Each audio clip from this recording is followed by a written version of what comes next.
ఇచ్చిన హామీలు అమలు జరుగుతున్నాయి. జరుగుతుంది కదా, పెన్షన్లో ఇన్ని పథకాల్లో గ్యాస్ దీపావళి పండక్కి మహిళలకి ముఖ్యమైనది గ్యాస్ ఒకటి ఇచ్చారు, జరుగుతుంది.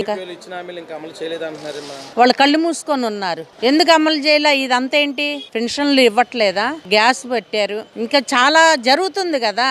ఇంకేం జరగాలి? ఎన్ని సంవత్సరాలు అయింది గవర్నమెంట్ వచ్చి? 5 నెలలు 6 నెలలు అవుతుంది. ఈ 5-6 నెలల్లో ఇప్పుడు వచ్చే గవర్నమెంట్ లో ఎంత అభివృద్ధి జరిగింది? మహిళలకి ముఖ్యమైనది ఇంటి గ్యాస్, ఏది మధ్య తరగతి వాళ్ళు, అస్సలు పేదలు ఉపయోగపడేది ఏది? గ్యాస్. మరి అంత మంచి పథకం పెట్టాడుగా. పెన్షన్లు ఎలాంటి పథకం అండి? 5 సంవత్సరాలకు నువ్వు పెంచిన పెన్షన్లకి రాగానే పెంచిన పెన్షన్లకి ఎంత తేడా వచ్చింది? ఇంకా ఏం పథకాలు రావట్లేదు, ఏది ఆయన చెప్పింది చేయలేదు. ఈ కళ్ళు మూసుకొని ఉన్నారా వైసీపీ గవర్నమెంట్ వాళ్ళు? లేకపోతే వాళ్ళు ఇచ్చిన దానికి ఏంటి అనేది మతి చెరి మాట్లాడుతున్నారా?